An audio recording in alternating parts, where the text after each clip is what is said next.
Awal Juli ini, sampailah saya ke kota Tianjin, kota 2 jam berjarak dari Beijing, kota bekas wilayah kolonial Prancis. Di sana ada perusahaan kimia, salah satu perusahaan kimia terbesar di dunia, TCC namanya. Mereka punya kemampuan mengurut asal produk mulai dari C-karbon, C1, lin, sampai C50. Bahkan ratusan mata rantai kimia lainnya mereka punya dengan berbagai finish produk yang berjumlah ribuan turunannya. Bahkan sampai produk kimia terkecil, nano nylon pengganti Kevlar tahan peluru, mereka juga punya. Kehadiran saya di sana atas undangan mereka diawali dengan sampel yang saya kirimkan 2 bulan sebelumnya. Kebetulan kami ada usaha milik keluarga, yaitu saya dan kakak saya di daerah Tapal Kuda, Jawa Timur. Usaha ini sudah 30 tahun lebih, di mana produknya kami kirim biasanya ke Eropa. Namun namanya usaha skala rumahan, ya kecil lah kapasitasnya. Ketika jadwal makan malam, di mana saya diatur untuk ketemu dengan tetua ahli kimia untuk berdiskusi lebih lanjut, saya seakan makan malam dengan maestro alkemi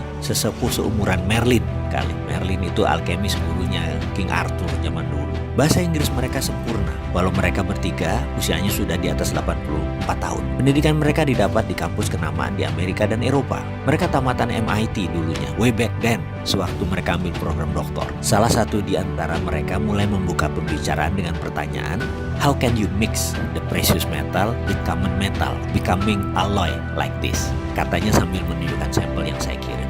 Ini alasan mereka kayaknya ingin ketemu saya dan ingin berdiskusi serius. Mereka melanjutkan, usually what common technique, what we are using, nggak bisa katanya mixing the same metal dengan precious. Yang ada adalah precious dengan precious. Jadi pertanyaan dia selanjutnya, how can you put Ne atau bagaimana kamu bisa menaruh nikel digabungkan dengan lithium atau Ni with Li together? Bisa nggak? Saya paham maksud mereka. Memang dunia metalurgi itu unik. Sedikit orang yang memahami sifat metal, bahkan bisa paham tabiat metal, hanya sedikit sekali. Berhubung ilmu ini adalah ilmu keluarga, saya bisa menerangkan sedikit-sedikit. Jadi mereka bertiga menangkap hal yang aneh dari sampel yang kami kirim. Tapi sebelum saya menjelaskan, saya ingin sudutkan informasi mereka agar tepat.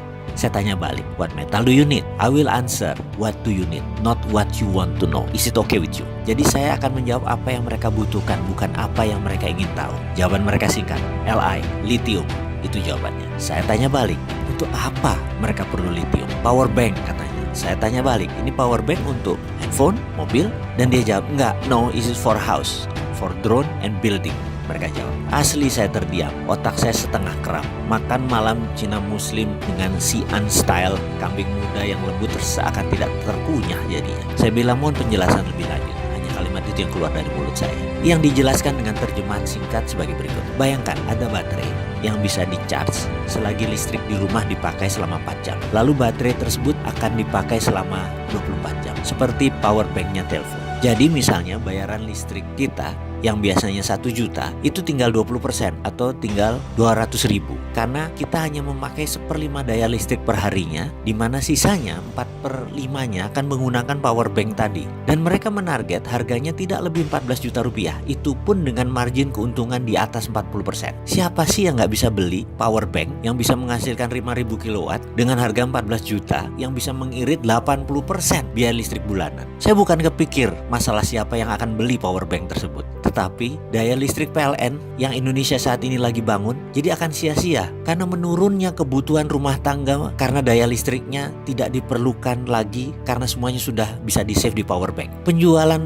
listrik PLN akan terdistrap, pembangunan pembangkit listrik baru menjadi tidak urgent lagi, tidak penting lagi. Di ujung saya lagi melamun itu seorang alkemis yang cukup tua umurnya tadi, satu orang memiringkan badannya ke saya. Dan dia berkata, tahu nggak, nikel lateral itu di dunia yang paling banyak cadangannya itu ada di Indonesia. Saya mau tanya, pemerintah Indonesia tahu kan?